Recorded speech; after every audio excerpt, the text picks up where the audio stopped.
नमस्ते, हिंदी मीडियम में आपका स्वागत है। आज हम कक्षा 12 सामान्य हिंदी पार्ट 3 को पढ़ेंगे, जिसका नाम अशोक के फूल है। इसके लेखक आचार्य हजारी प्रसाद द्विवेदी हैं। पार्ट 3 अशोक के फूल, कक्षा 12। अशोक में फिर फूला गए हैं। इन छोटे छोटे लाल लाल पुष्पों के मनोहर स्तबकों में कैसा मोहन भाव है। बहुत सोच समझकर कंदर्प देवता ने लाखों मनोहर पुष्पों को छोड़कर सिर्फ 5 को ही अपने तूणीर में स्थान देने योग्य समझा था। एक यह अशोक ही है, लेकिन पुष्पित अशोक को देखकर मेरा मन उदास हो जाता है। इसलिए नहीं कि सुंदर वस्तुओं को हतभाग्य समझने में मुझे कोई विशेष सब मिलता है। कुछ लोगों को मिलता है, वे बहुत दूरदर्शी होते हैं। जो भी सामने पड़ गया उसके जीवन के अंतिम मुहूर्त तक का हिसाब वे लगा लेते हैं। मेरी दृष्टि इतनी दूर तक नहीं जाती, फिर भी मेरा मन इस फूल को देखकर उदास हो जाता है। असली कारण तो मेरे अंतर्यामी ही जानते होंगे।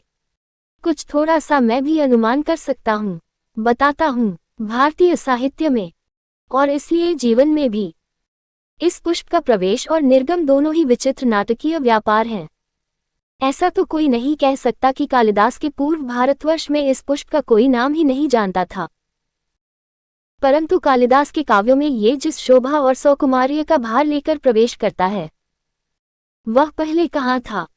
उस प्रवेश में नववधू के गृह प्रवेश की भांति शोभा है, गरिमा है, पवित्रता है और सुकुमारता है।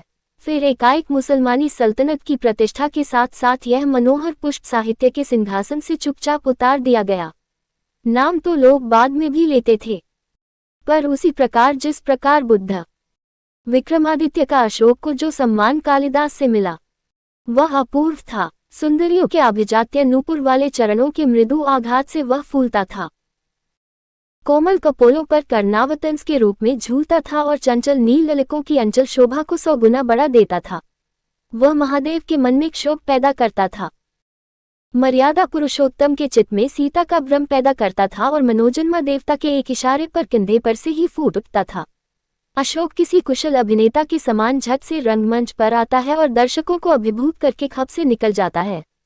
क्यों ऐसा हुआ? कंदर्प देवता के अन्य बाणों की कदर तो आज भी कवियों की दुनिया में ज्यों की त्यों है। अरविंद को किसने भुलाया? आम कहाँ छोड़ा गया और नीलोत्पल की माया को कौन काट सका? नवमल्लिका की अवस्था ही अब विशेष पूछ नहीं है, किंतु उसकी इससे अधिक कदर कभी थी भी नहीं। भुलाया गया है अशोक। मेरा मन उमड़ घुमड़ कर भारतीय रस साधना के पिछले हजारों वर्षों पर बरस पड़ता है। जाना चाहता है, क्या यह मनोहर पुष्प भूलने की चीज थी? सहृदयता क्या लुप्त हो गई थी? कविता क्या सो गई थी? ना, मेरा मन ये सब मानने को तैयार नहीं है। जली पर नमक तो ये है कि एक तरंगित पंच वाले नुकीले पेड़ को सारे उत्तर भारत में अशोक कहा जाने लगा। याद भी किया तो अपमान करके, लेकिन मेरे मानने न मानने से होता क्या है। ईस्वी सन के आरंभ के आसपास अशोक का शानदार पुष्प भारतीय धर्म, साहित्य और शिल्प में अद्भुत महिमा के साथ आया था। उसी समय शताब्दियों के परिचित यक्षों और गंधर्वों ने भारतीय धर्म साधना को एकदम नवीन रूप में बदल दिया था। पंडितों ने शायद ठीक ही सुझाया है कि गंधर्व और कल्पवस्तु वस्तुतः एक ही शब्द के भिन्न भिन्न उच्चारण है। कंदर्प देवता ने यदि अशोक को चुना है तो ये निश्चित रूप से एक आर्यतर सभ्यता की देन है। इन आर्यतर जातियों के उपास्य वरुण थे, कुबेर थे, वज्रपानी यक्षपति थे। कंदर्प यद्यपि कामदेवता का नाम हो गया है, तथापि है वह गंधर्व का ही पर्याय। शिव से भिड़ने जाकर एक बार ये पिट चुके थे, विष्णु से डरते थे और बुधदेव से भी टक्कर लेकर लौट आए थे। लेकिन कंदर्प देवता हार मानने वाले जीव न थे। बार बार हारने पर भी वह चुके नहीं, नए नए अस्त्रों का प्रयोग करते रहे। अशोक शायद अंतिम अस्त्र था।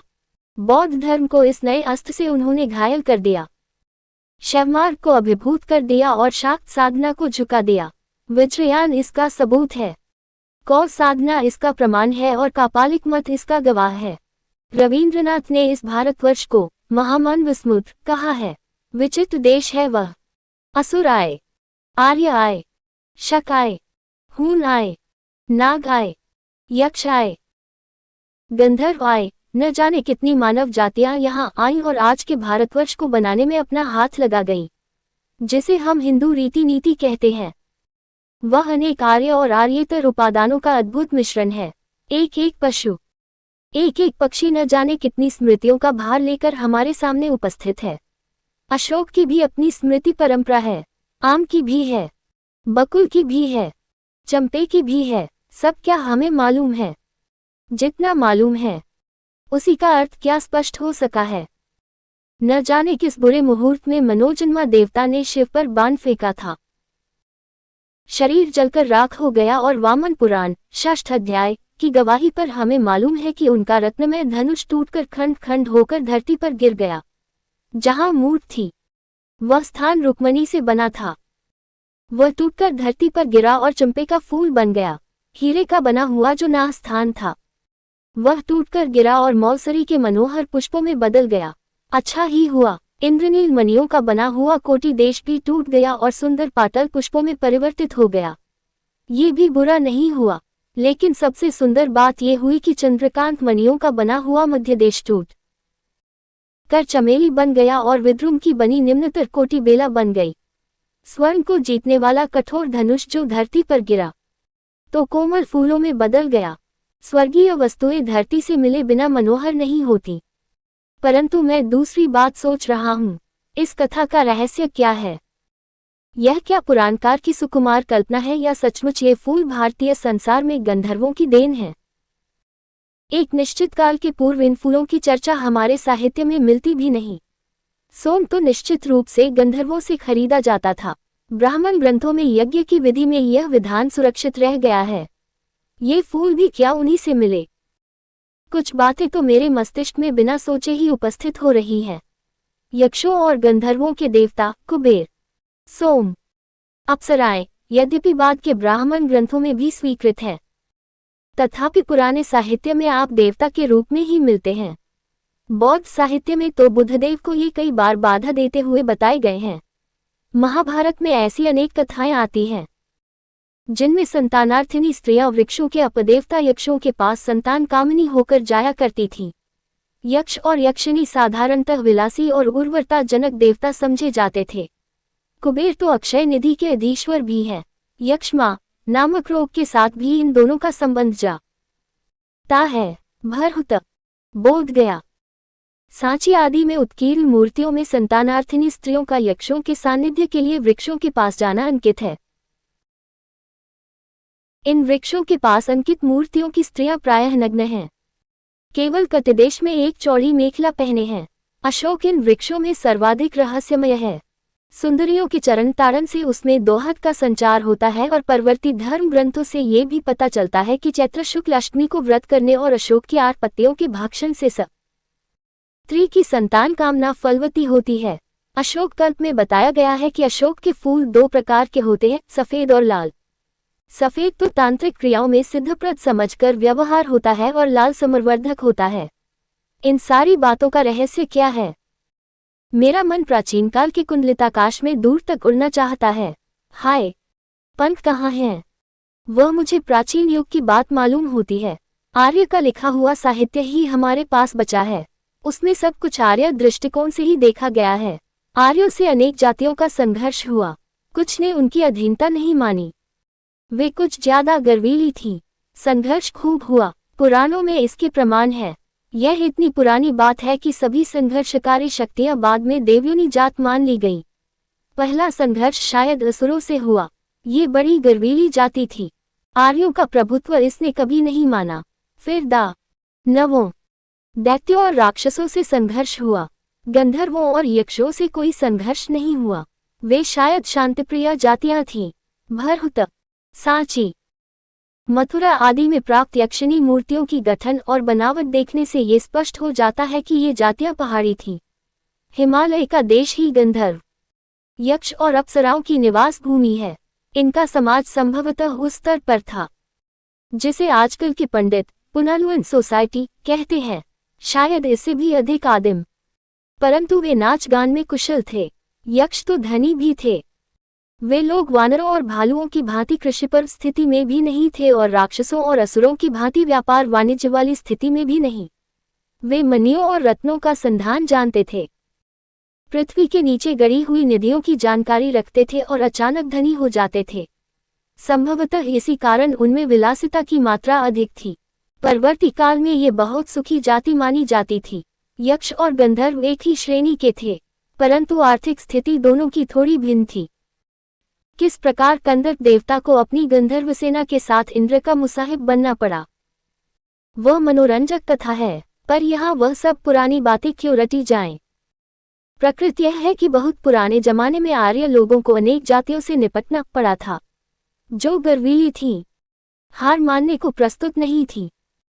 परवर्ती साहित्य में उनका स्मरण घृणा के साथ किया गया और जो सहज ही मित्र बन गई। उनके प्रति अवज्ञा और उपेक्षा का भाव नहीं रहा।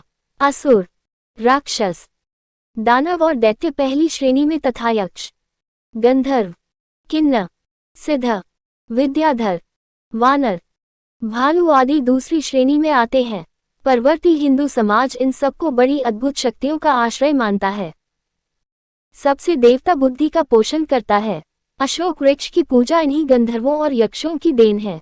प्राचीन साहित्य में इस वृक्ष की पूजा के उत्सवों का बड़ा सरस वर्णन मिलता है।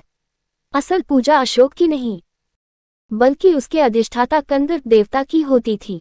इसे मदनोत्सव कहते थे। महाराज भोज के सरस्वती कंठाभरण से जान पड़ता है कि यह उत्सव त्रयोदशी के दिन होता था। मालविकाग्निमित्र और रत्नावली में इस उत्सव का बड़ा सरस मनोहर वर्णन मिलता है। मैं जब अशोक के लाल स्तबकों को देखता हूं तो मुझे वह पुराना वातावरण प्रत्यक्ष दिखाई दे जाता है। राजघरानों में साधारणतः रानी ही अपने सनूपुर चरणों के आघात से इस रहस्यमय वृक्ष को पुष्पित किया करती थी। कभी कभी रानी अपने स्थान पर किसी अन्य सुंदरी को नियुक्त कर दिया करती थी। कोमल हाथों में अशोक पल्लवों का कोमलतर गुच्छा आया। अलकावली से रंजित नूपुरमय चरणों के मृदु आघात से अशोक का पाद देश आहत हुआ, नीचे हल्की रुंझुन और ऊपर लाल फूलों का उल्लास। किसलियों और कुसुम स्तबकों की मनोहर छाया के नीचे स्फटिक के आसन पर अपने प्रिय को बैठाकर सुंदरियां अबीर, कुमकुम, चंदन और पुष्प संभार से पहले कंदर्प देवता की पूजा करती थी और बाद में सुकुमार भंगिमा से पति के चरणों पर वसंत पुष्पों की अंजलि बिखेर देती थी। मैं सचमुच इस उत्सव को मादक मानता हूँ। अशोक के स्तबकों में वह मादकता आज भी है।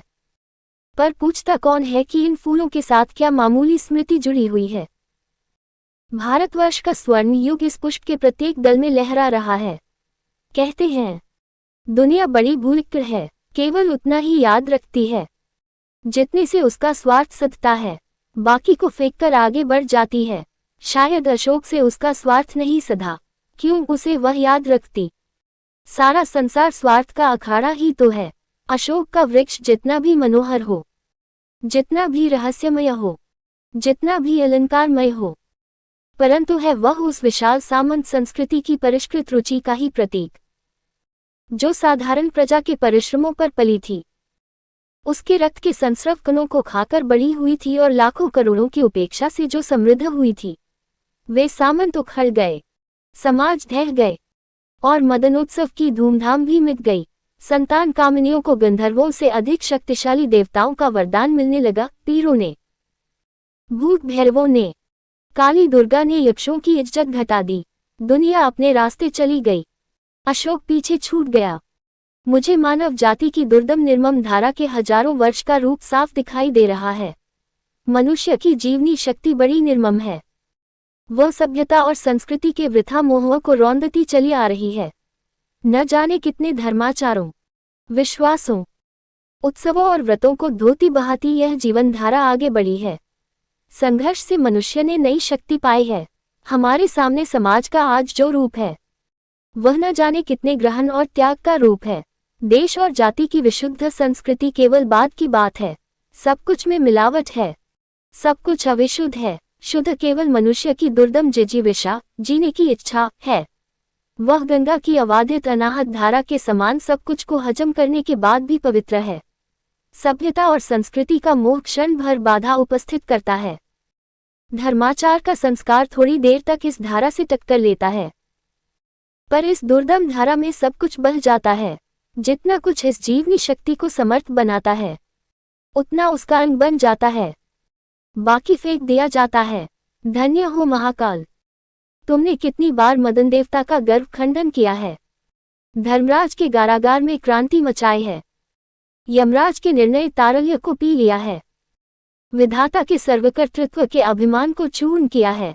आज हमारे भीतर जो मोह है, संस्कृति और कला के नाम पर जो आसक्ति है, धर्माचार और सत्यनिष्ठा के नाम पर जो जड़िमा है, उसमें का कितना भाग तुम्हारे कूटनृत्य से ध्वस्त हो जाएगा, कौन जानता है। मनुष्य की जीवन धारा फिर भी अपनी मस्तानी चाल से चलती जाएगी। आज अशोक के पुष्प स्तबकों को देखकर मेरा मन उदास हो गया है। कल न जाने किस वस्तु को देखकर किस हृदय के हृदय में उदासी की रेखा खिल उठेगी। जिन बातों को मैं अत्यंत मूल्यवान समझ रहा हूँ और जिनके प्रचार के लिए चिल्ला चिल्ला कर गला सुखा रहा हूँ, उनमें कितनी जिएंगी और कितनी बह जाएंगी, कौन जानता है। मैं क्या शौक से उदास हुआ हूँ। माया काटे कत्ती नहीं उस युग के साहित्य और शिल्प मन को मसले दे रहे हैं। अशोक के फूल ही नहीं, किसलय भी हृदय को कुरेद रहे हैं। कालिदास जैसे कल्पकवि ने अशोक के पुष्प को ही नहीं, किसलयों को भी मदमद करने वाला बताया था। अवश्य ही शर्त यह थी कि ये दायित्व प्रिय के कानों में झूम रहा हो। किसलय विलासिना मदयता देयता श्रवणार्पितः, परंतु शाखाओं में लंबित वायु लुलित किसलयों में भी मादकता है। मेरी नस नस से आज करुण उल्लास की झंझा उत्थित हो रही है। मैं सचमुच उदास हूँ। आज जिसे हम बहुमूल्य संस्कृति मान रहे हैं, वह क्या ऐसी ही बनी रहेगी। सम्राटों सामंतों ने जिस आचार निष्ठा को इतना मोहक और मादक रूप दिया था, वह लुप्त हो गई। धर्माचार्यों ने जिस ज्ञान और वैराग्य को इतना महार्ग समझा था, वह लुप्त हो गया। मध्ययुग के मुसलमान रईसों के अनुकरण पर जो रसराशि उमड़ी थी, वह वाष्प की भांति उड़ गई। क्या यह मध्ययुग के कंकाल में लिखा हुआ व्यावसायिक युग का कमल ऐसा ही बना रहेगा। महाकाल के प्रत्येक पदाघात में धरती धसकेगी। उसके कुंतल की प्रत्येक चपेट कुछ न कुछ लपेट कर ले जाएगी। सब बदलेगा, सब विकृत होगा, सब नवीन बनेगा। भगवान बुद्ध ने मार विजय के बाद वैरागियों की पलटन खड़ी की थी। असल में मार मदन का ही नामांतर है। कैसा मधुर और मोहक साहित्य उन्होंने दिया। पर न जाने कब यक्षों के वज्रपाणि नामक देवता इस वैराग्य प्रवण धर्म में घुसे और बोधिसत्वों के शिरोमणि बन गए। फिर वज्रयान का अपूर्व धर्म मार्ग प्रचलित हुआ। त्रिरत्नों में मदन देवता ने आसन पाया। वह एक अजीब आंधी थी। इसमें बौद्ध बह गए, शैव बह गए, शाक्त बह गए। उन दिनों श्री सुंदरी साधन तत्प्राणा योगश्च भोगश्च करस्थ एव की महिमा प्रतिष्ठित हुई। काव्य और शिल्प के मोहक अशोक ने अभिचार में सहायता दी। मैं अचरज से उस योग और भोग की मिलन लीला को देख रहा हूँ। ये भी क्या जीवनी शक्ति का दुर्दम अभियान था। कौन बताएगा कि कितने विध्वंस के बाद इस अपूर्व धर्म मत की सृष्टि हुई थी।